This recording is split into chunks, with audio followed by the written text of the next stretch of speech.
আসসালামু আলাইকুম। আজ আমি আপনাদের বালিশের কভার তৈরির পদ্ধতি দেখাবো। তো আজকের ভিডিওটি দেখার পর ইনশাআল্লাহ আপনাদের বালিশের কভার তৈরিতে আর কোনো প্রবলেম থাকবে না। তো সাইড বরাবর দেখছেন আমাদের চার সাইডেই ঝালর আছে এবং এই সাইড দিয়ে আমাদের বালিশটা ভিতরের দিকে যাবে এবং ঢাকনা দিয়ে খুব সুন্দর মতো হয়ে বালিশটা কভার হয়ে থাকবে। তো দেখতে পাচ্ছেন একদম পারফেক্ট শেপে এবং পারফেক্ট সাইজের আমাদের কভারটা রেডি হয়ে গেছে। তো চাদর, দুইটা মাথার বালিশ এবং একটা পাশ বালিশ তৈরি করতে আমাদের 4.5 গজ পরিমাণ কাপড় লাগবে। তো এটা হচ্ছে অ্যাম্বুশ কাপড় 5 হাত বহরের। তো এটা চওড়া যেহেতু বেশ বড় সেহেতু আমাদের 1.5 গজ পরিমাণ কাপড়ে দুইটা মাথার বালিশ হয়ে যাবে এবং হাফ গজ কাপড়ে আমাদের সাইড যে বালিশ সেটা হয়ে যাবে। তো 2.5 গজ কাপড় আমি চাদরের জন্য আলাদা করে নিয়েছি এবং 2 গজ কাপড় আমি পাশ বালিশ এবং মাথার বালিশের জন্য আলাদা করে নিয়েছি। কাপড়টা আমরা সম্পূর্ণটা মেলে নিয়েছি এবং বালিশের কাভারের মাপ নেওয়ার জন্য একটা বালিশের কাভার নিয়ে নিয়েছি। তো কাভারটাকে আমরা উল্টো করে রাখলাম। এটা হচ্ছে আমাদের নিচের সাইড। তো আমাদের এই মাথা থেকে এই মাথা পর্যন্ত মাপটা নিতে হবে। তো এই সাইডে আমাদের দেখতে পাচ্ছেন 24 ইঞ্চি আছে, তাহলে 2 ইঞ্চি বাড়িয়ে আমাদের নিচের পাটের জন্য 26 ইঞ্চি কাটতে হবে এবং এই সাইডে আমাদের 18 ইঞ্চি আছে, তাহলে বাড়িয়ে আমাদের 20 ইঞ্চি নিতে হবে, অর্থাৎ 2 ইঞ্চি আমাদের সেলাইয়ের জন্য চলে যাবে। তো কাপড়ের একটা সাইড থেকে আমরা চওড়া বরাবর 20 ইঞ্চিতে প্রথমে একটা দাগ দিয়ে নিচ্ছি। তো আপনাদের চওড়াটা যতটুকু হবে তার চাইতে 2 ইঞ্চি এখানে বাড়িয়ে নেবেন। এবার লম্বার মাপটা নিব। তো লম্বা আমাদের ছিল 24 ইঞ্চি, তো 2 ইঞ্চি বাড়িয়ে নিলে হয় আমাদের 26 ইঞ্চি। তো আমি 26 ইঞ্চিতে দাগ দিয়ে নিচ্ছি। আমি যে মাপটা দেখাচ্ছি এটা হচ্ছে রেডিমেড মাপ, অর্থাৎ রেডিমেড যে কাভারগুলো পাওয়া যায় এই মাপেই থাকে, অর্থাৎ এই কাভারের যে মাপটা সেটা একদম পারফেক্ট মাপ। তবে আপনারা যদি আপনাদের নিজেদের বালিশের মাপ অনুযায়ী করতে চান সেক্ষেত্রে আপনারা এই সূত্রগুলো ফলো করেই করে নেবেন, দেখবেন যে পারফেক্ট আসছে। তো আমি যে দাগটা দিয়েছি সেই দাগ অনুযায়ী দাগ দিয়ে বক্স করে নিচ্ছি। তো আমি যে কাপড়টাতে দাগ দিলাম সেটা হচ্ছে নিচের পার্ট, অর্থাৎ এটা আমাদের নিচের সাইডে থাকবে। তো আমি বোঝার সুবিধার জন্য এখানে নিচে লিখে রাখলাম। এখন আমরা দাগ অনুযায়ী কাপড়টাকে কেটে নিব। তো আমরা যেহেতু দুইটা বালিশের কাভার বানাবো, তো একটা কাপড় কাটিং করে নেওয়ার পর এই কাপড়টা বসিয়ে আর একটা কাপড় কেটে নিব, তাহলে আমাদের অন্য বালিশের একসাথেই কাজটা হয়ে যাবে। তো আমি এখানে আপনাদের যেহেতু একটা বালিশ তৈরি করে দেখাচ্ছি সেহেতু আমি ওটা দেখালাম না। এবার আমি আরও একটা বড় কাপড় কেটে নিয়েছি। তো কাপড়ের সাইড থেকে আমরা 4 ইঞ্চিতে দাগ দিয়ে এখানে স্ট্রেট করে দাগ দিয়ে নিচ্ছি। এবার আমরা নিচের পাটটা এটার উপর বসাবো। তো আমরা যেখানে দাগ দিয়েছি সেই দাগের সাইড থেকে আমাদের কাপড়টা এভাবে বসাতে হবে এবং উপরে এবং নিচের সাইডে আমাদের সমান কাপড় রাখা লাগবে। তো উপরের সাইডে আমাদের 3.5 ইঞ্চি আছে এবং নিচের সাইডেও আমাদের 3.5 ইঞ্চি আছে, তো অর্থাৎ সমান করে আমাদের কাপড়টা রাখতে হবে। এবং এই সাইডে দেখতে পাচ্ছেন 4 ইঞ্চি আছে, আমরা আমাদের সাইডে যেহেতু 4 ইঞ্চি রেখেছিলাম তো অপোজিট সাইডেও 4 ইঞ্চি রেখেছি। তো নিচের যে কাপড়টা আছে বড় কাপড়টা এটা আমাদের উপরের দিকে হবে, ঠিক আছে। তো আমি বোঝার সুবিধার জন্য উপরে লিখে রাখলাম। তো উপরের এবং নিচের কাপড়টা আমাদের রেডি হয়ে গেছে। এবার আমরা ঢাকনার কাপড়টা নিব। তো ঢাকনার কাপড়ের চওড়াটা আমাদের 8 ইঞ্চি অথবা 9 ইঞ্চি নিতে হবে এবং কাপড়ের চওড়াটা আমাদের নিচের যে কাপড়ের চওড়া আছে সেই চওড়া অনুযায়ী নিতে হবে, ঠিক আছে। এবার আমাদের কাপড়ের যে কোনো একটা সাইড আমরা দুইবার এভাবে ফোল্ড করে ভাঁজ করব এবং সেলাই করে নেব। তো আমি আপনাদের সেলাই করে দেখিয়ে দিচ্ছি যাতে আপনাদের বুঝতে কোনো অসুবিধা না হয়। তো দেখুন যে কোনো একটা মাথা আমরা এভাবে করে দুইবার ফোল্ড করে ভাঁজ করলাম, তারপর এটার উপর দিয়ে আমরা সোজা করে সেলাই করে নিব।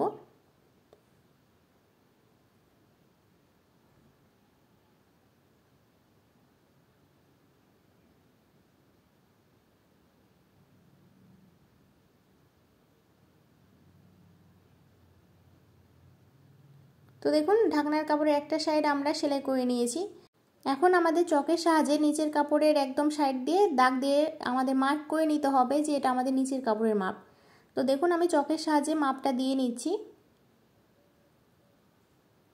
তো এভাবে করে দাগ দিয়ে নেওয়ার পর কাপড়টা আমরা উঠিয়ে নিব। উঠিয়ে নেওয়ার পর আমরা ঢাকনার যে কাপড়টা সেটা লাগাবো। তো আপনারা একটু লক্ষ্য করুন, ঢাকনার কাপড়টা নিব এবং আমাদের নিচের দিকে যে সেলাইটা দিয়েছি সেটা নিচের সাইডে রাখবো এবং উপরের সাইডটা একদম দাগের উপরে রাখবো। তো তিনটা সাইডে কিন্তু আমাদের দাগের উপর আছে। এবার নিচের কাপড়ের যে কোনো একটা মাথা আমরা দুইবার ফোল্ড করে ভাঁজ করে সেলাই করে নিয়েছি। এবার এই কাপড়টাকে আবারও এই যে দাগের উপর আমাদের মিলিয়ে রাখতে হবে।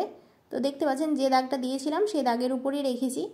তো যারা প্রথমবার বানাচ্ছেন তারা কিন্তু এভাবে করেই বানাবেন, তাহলে দেখবেন যে আপনাদের কোনো ভুল হবে না এবং আপনারা খুব সুন্দর মতো মাপ নিয়ে করতে পারবেন। তো 3টা কাপড় খুব সুন্দর মতো করে আমরা এভাবে মিলিয়ে নিব। মিলিয়ে নেওয়ার পর আমরা পিন দিয়ে কাপড় 3টাকে আটকে নিব। তো আপনারা যদি এভাবে করে কাজটা করেন তাহলে দেখবেন যে আপনাদের কাভারটা কিন্তু একদম পারফেক্ট শেপে আসবে এবং কাপড়টা সরে যাওয়ার মতো কোনো ঝামেলা থাকবে না। তো আপনারা চেষ্টা করবেন এভাবে করে করার জন্য। তো আমি 4টা সাইডে পিন দিয়ে আটকে নিয়েছি। এরকম পিন কিন্তু সবার কাছেই থাকে। এবার নিচের পাটের একদম উপর থেকে আমরা মাপটা নিব। তো আমাদের বালিশের লম্বাটা যেহেতু 24 ইঞ্চি, সেজন্য আমরা 24 ইঞ্চিতে দাগ দিয়ে নিচ্ছি। একইভাবে এই সাইডেও আমরা 24 ইঞ্চিতে দাগ দিয়ে নিব। এবার স্কেল ধরে এখানে একটা আমরা স্ট্রেট করে দাগ দিয়ে নিচ্ছি। আমি এই দাগটা এই জন্য দিয়ে নিচ্ছি যাতে আমাদের সেলাই করতে সুবিধা হয়। তো যারা সেলাইয়ের কাজে একদম নতুন তারা এভাবে করে দাগ দিয়ে সেলাইটা করবেন, তাহলে মাপটা সমান থাকবে এবং আপনারা বুঝতে পারবেন। এবার চওড়ার মাপ এখানে 20 ইঞ্চি আছে, তবে আমাদের বালিশের চওড়াটা হচ্ছে 18 ইঞ্চি, সেজন্য দুই সাইড থেকে 1 ইঞ্চি 1 ইঞ্চিতে আমরা দাগ দিয়ে নিচ্ছি। এবার স্কেল ধরে আমরা এই 1 ইঞ্চি ভিতরে যে দাগটা দিলাম সেই দাগটা মিলিয়ে আমরা স্ট্রেট করে দাগ দিয়ে নিচ্ছি।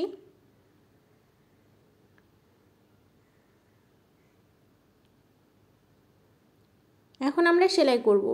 তো উপরের অংশটা 1/2 ইঞ্চি মতো ভিতরের দিকে উল্টে তারপর আমাদের যে দাগটা আছে সেই দাগের উপর আমরা কাপড়টা রাখার পর এটার উপর দিয়ে আমরা সেলাই করব।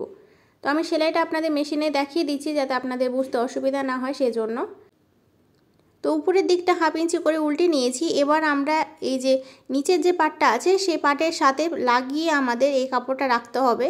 তবে আমাদের নিচের পাটে কিন্তু কোনো সেলাই হবে না, আমাদের জাস্ট উপরের পাটটা এভাবে করে উল্টে এটার উপর দিয়ে সেলাই করে নিতে হবে। আপনারা একটু লক্ষ্য করুন তাহলেই বুঝতে পারবেন। তো দেখুন আমি একদম কাপড়টা সাইড সাইড দিয়ে সেলাই করে দিচ্ছি। আমাদের নিচের পাটটা কিন্তু একদম মুখোমুখি আছে, তবে নিচের কাপড়ের উপর কোনো সেলাই পড়বে না, জাস্ট আমাদের উপরের কাপড়ের উপর দিয়ে সেলাই করে নিতে হবে। তো সেলাইটা আমরা এই দাগ পর্যন্ত করব। এই দাগটা পর্যন্ত সেলাই করার পর আমরা সুতাটা আলাদা আলাদা করে কেটে নিচ্ছি। তো উপরের কাপড়টা সেলাই করা হয়ে গেছে, এবার আমরা সাইডের কাপড়টা সেলাই করব।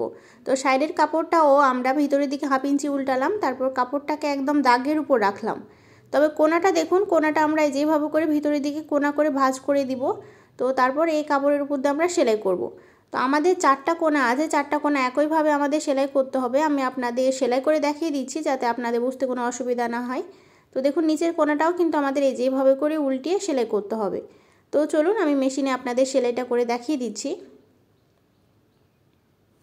তো আমি আপনাদের আবারও দেখিয়ে দিচ্ছি। দেখুন সাইডের কাপড়টা ভিতরের দিকে 1/2 ইঞ্চি উল্টালাম, এবার এই দাগের উপর আমরা কাপড়টা রাখলাম। এবার কোনার অংশটা দেখুন, কোনার অংশটা আমরা কোনা করে ভাঁজ করব। তো উপরের কোনাটা একদম কোনা হয়ে থাকবে এবং নিচের সাইডের যে কোনাটা আছে এটা আমাদের নিচের পাটের উপরে যেভাবে বসবে। তো সেলাইটা আমাদের একদম কোনা থেকে শুরু করতে হবে, আপনারা একটু লক্ষ্য করুন। আমি কোনা থেকে সেলাই করে এই পর্যন্ত সেলাইটা নিয়ে আসব। তো দেখুন এই কোনা পর্যন্ত সেলাইটা নিয়ে আসলাম। এবার মেশিনের হ্যান্ডেলটা আমরা উঠিয়ে নিলাম। এবার এই যে দেখুন কাপড়টাকে আমরা ঘুরিয়ে নিলাম। এখন আমাদের সোজা করে সেলাই করতে হবে। তো কাপড়টাকে ভিতরের দিকে 1/2 ইঞ্চি উল্টে একদম দাগের উপর রাখবো এবং দাগের উপর দিয়ে সেলাইটা করব। তো আমাদের আরও একটা যেটা কোনা আছে নিচের সাইডে, সে কোনা পর্যন্ত আমাদের সেলাইটা নিয়ে যেতে হবে। তো দেখুন আমি নিচের যে কোনাটা আছে সে পর্যন্ত চলে এসেছি। এবার নিচের কাপড়টা আমরা ভিতরের দিকে 1/2 ইঞ্চি উল্টিয়ে নিলাম। এবার এই দাগের উপর আবারও কাপড়টা রাখলাম। এবার কোনাটা উল্টাবো। তো কোনাটা দেখুন আমরা এই যেভাবে করে ভাঁজ করে নিলাম। এখন আমাদের সেলাই করতে হবে কোনার সাইডে। তো দেখুন আমরা এই পর্যন্ত সেলাই করে পিছনের হ্যান্ডেলটা উঠিয়ে নিলাম। এবার আমাদের কোনা পর্যন্ত সেলাইটা নিয়ে আসতে হবে। কোনা পর্যন্ত সেলাই চলে আসলে মেশিনের হ্যান্ডেলটা আবারও উঠিয়ে আমরা এই কাপড়টাকে ঘুরিয়ে নিব। এবার সেলাই যেটা দিয়েছি একদম সেলাইয়ের উপর দিয়ে আমরা আরও একটা সেলাই করব। তো এই কোনা পর্যন্ত সেলাইটা নিয়ে আসার পর আমরা কাপড়টা এই সাইডে ঘুরিয়ে নিব। এখন আমরা নিচের সাইডটা সেলাই করব। তো একইভাবে আমাদের যে সবগুলো কোনা আছে সবগুলো কোনায় আমাদের রেডি করে নিতে হবে। তো বাকিটা আমি স্পিড করে দিলাম, কারণ আপনারা ওই দুইটা কোনা বুঝতে পারলে এই দুইটা কোনাও নিজেরাই করে নিতে পারবেন। তো আমি কাটলাম না, আপনাদের স্পিডের সাহায্যেই দেখিয়ে দিলাম। তো এবার উপরের কোনাটা দেখুন, উপরের কোনাটা আমরা যেভাবে করে আবারও ভাঁজ করলাম। এবার আমাদের কোনাতে এইভাবে করে সেলাই করে আমাদের সেলাইটা শেষ করে দিতে হবে। সেলাইয়ের কাজ কিন্তু একদমই সোজা, আপনারা যদি একবার বুঝতে পারেন তাহলে আপনাদের পরবর্তীতে এই বালিশের কাভার তৈরিতে আর কোনো প্রবলেম হবে না এবং আপনারা পারফেক্ট সাইজের বালিশের কাভার তৈরি করতে পারবেন। তো দেখুন আমাদের বালিশের কাভারটা রেডি হয়ে গেছে। সবগুলা কোনা আমরা পারফেক্টভাবে রেডি করে নিয়েছি, দেখতে পাচ্ছেন। তো আশা করি আজকের ভিডিওটি দেখার পর আপনাদের বালিশের কাভার তৈরিতে আর কোনো প্রবলেম থাকবে না। তো এই যে এই গ্যাপটা দিয়ে আমরা বালিশটা ভিতরের দিকে ঢোকাবো এবং ঢাকনা দিয়ে বালিশটা খুব সুন্দর মতো করে ঢেকে দিতে পারবো। এবার কাভারটা বালিশে পরানোর পর এর লুকটা দেখুন একদম পারফেক্ট এসেছে, অর্থাৎ এটা ছোটও হয়ে যায়নি বড়ও হয়ে যায়নি, একদম পারফেক্ট সাইজের এসেছে এবং ঢাকনা দিয়ে বালিশটা খুব সুন্দর মতো হয়ে ঢেকে গেছে, দেখতে পাচ্ছেন। তো আজকের মতো এ পর্যন্তই। আশা করি আপনাদের বালিশের কাভার তৈরির পদ্ধতিটা বোঝাতে পেরেছি। সকলে ভালো থাকবেন এবং আমার জন্য দোয়া রাখবেন। আসসালামু আলাইকুম।